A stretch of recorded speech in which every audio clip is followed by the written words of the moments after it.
Ju njohim me edicionin informativ të lajmeve. Kjo është Radio 7.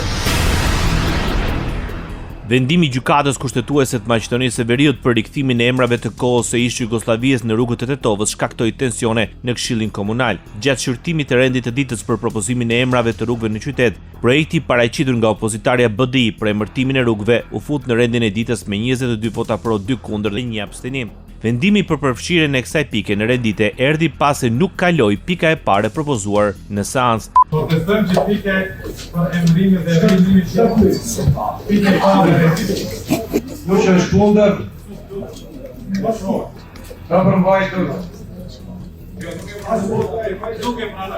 Në këto kushte këshilltarët e Aleancës Kombëtare për Integrim kundërshtuan zhvillimin e mëtejshëm të seancës dhe protestuan për mënyrën e procedimit të pikave të rendit të ditës. Përfaqësuesi i ri special i Bashkimit Evropian për Kosovën është Gjermani Dirk Schubel. Këshilli i Bashkimit Evropian miratoi diplomatin Schubel në vend të Ajavo Rav. Sipas njoftimit të Bashkimit Evropian, ai do të marrë detyrën më 1 shtator 2026 me një mandat fillestar 2 vjeçar. Në komunikat thuhet se Schubel është diplomat gjerman me përvojë të gjerë në një sër pozicionesh drejtuese në Shërbimin Evropian për veprim të jashtëm në Komisionin Evropian si dhe në Ministrinë e Punëve të Jashtme të Gjermanisë. Aktualisht ai drejton divizionin për Rusinë në Shërbimin Evropian për veprim të jashtëm.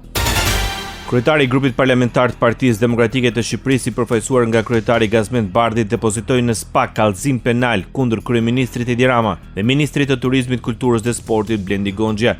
Shkak është bërë financimi me 4.2 milion euro të një aktiviteti privat të këngëtarit Kanye West. Partia Demokratike thekson se mbi kërkesën e një operatori ekonomik privat, ministri i Turizmit, Kulturës dhe Sportit Blendi Gonxha filloi procedurat për miratim në një akti normativ me synimin e këtij operatori t'i akordojë një fond për 4.2 milion eurosh nga fondi rezerv i buxhetit të shtetit. Radio 7, zëri pozitiv i qytetit.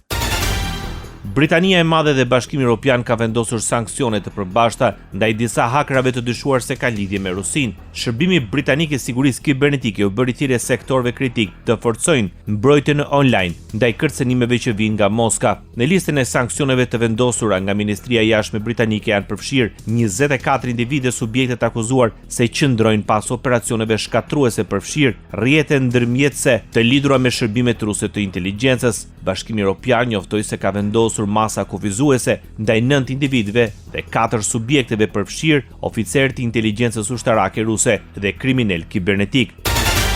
Bashkimi Evropian synon të kufizojë më tej aksesin në rrjetet sociale për fëmijët nën moshën 13 vjeç në të gjithë Unionin. Ai theksoi se përdorimi i tyre duhet të lejohet vetëm në mbikëqyrjen e prindërve ose në ambiente edukative. Raporti hartuar me nismën e presidentes së Komisionit Evropian Ursula von der Leyen u prezantua në Bruksel. Disa vende të BE-s, përfshirë Spanjën, Greqinë, Gjermaninë dhe Austrinë, kanë shprehur synim për të vendosur ndalime ligjore për përdorimin e rrjeteve sociale nga të miturit deri në një moshë të caktuar.